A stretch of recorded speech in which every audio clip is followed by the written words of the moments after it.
Terserah kita lanjutkan lagi dengan cerita-cerita kuno yang saya ambil dari koleksi kisah-kisah Zen itu. Yang mini kata tapi maksi makna. Satu hari ada seorang murid mau mengetes gurunya ini cuma ngomong aja atau dipraktekkan itu ya, atau hanya ngapalin ayat-ayat aja tapi tidak ada apa dalam prakteknya jauh itu. Nah, satu hari gurunya ditanya, guru apa itu Buddha itu? Nah, biasanya kan seorang pendeta kalau ditanya begini kan dia mulai cerita tentang Syah dan Alkisah 2500 tahun lalu bla bla bla bla bla. Tapi Zen Master ini kalau ditanya dia mengatakan your mind is Buddha itu. Karena semua kekacauan dalam dirimu itu dimulai dengan pikiran, perkataan, perbuatan, kebiasaan, karakter, dan akhirnya yang menentukan siapa yang membuat kamu itu akan bagaimana itu. Ya. Jadi dia dalam positioning gitu ya. Nah karena itu dalam mengucap putus statement itu men-challenge murid-muridnya untuk mengetes gurunya. Benar kagak ini omongan ini guru tuh. Nah satu hari dia punya ide, dia taruh gurunya tiap pagi kan jongkok di dapur kan sambil masak bubur atau buat teh tuh. Nah di atasnya itu dia siapkan apa jebakan itu, kalau ditarik digantung buah batu, kalau ditarik dia jatuh tepat di atas kepala ketika gurunya itu sedang masak membuat bubur toh. Nah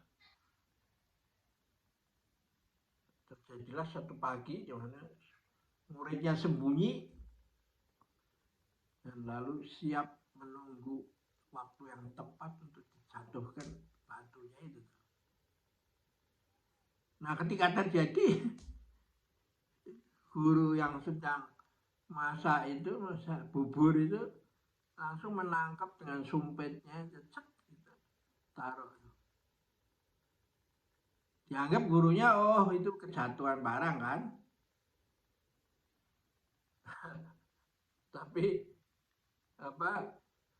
si murid itu pada lalu ternyata setelah itu si guru itu mengambil arang yang membara itu yang sedang dia masak itu disumpah dilemparkan ke muridnya itu, sehingga muridnya karena kepanasan kan.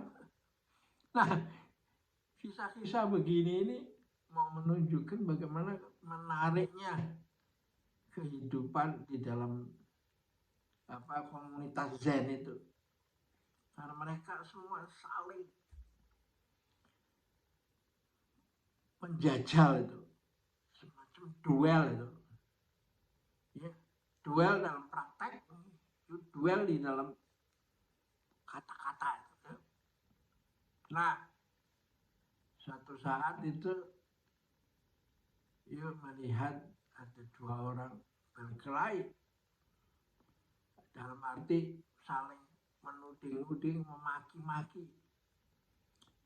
momen skakmat lawannya itu.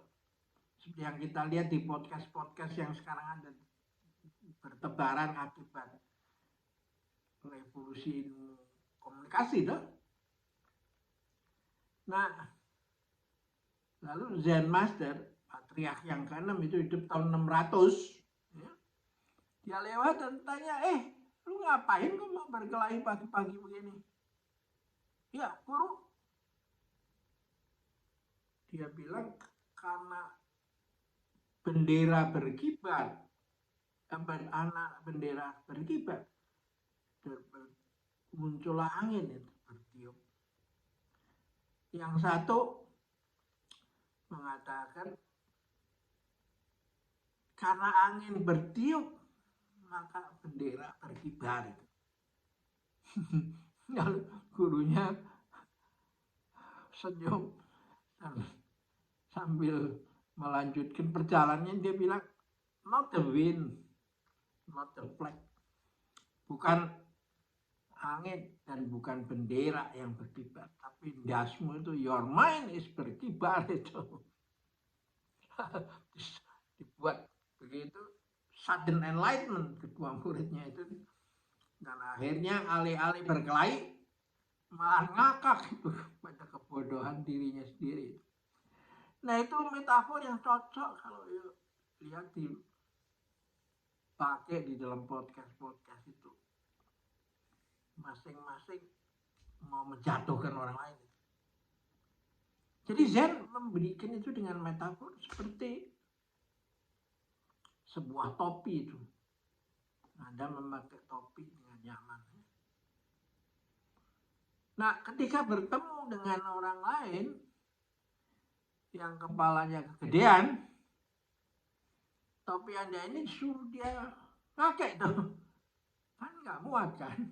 Nah, kalau nggak muat ya kepalanya yang diserut. Masukkan topi itu. Ya. Nah, kalau yang lain orangnya lebih kecil, diganjel itu. Supaya pas kepada orang tersebut. Jadi begitulah kalau Anda lihat podcast dalam umbrella, dalam payung, demi kebebasan bicara, demi hak asasi, bla bla bla bla bla bla. Yang terjadi kan sebenarnya ego kan. Ya. Sehingga orang Zen itu mencari metafor yang cespleng, tepat. Not the wind, not the flag, but your mind is moving. Ya.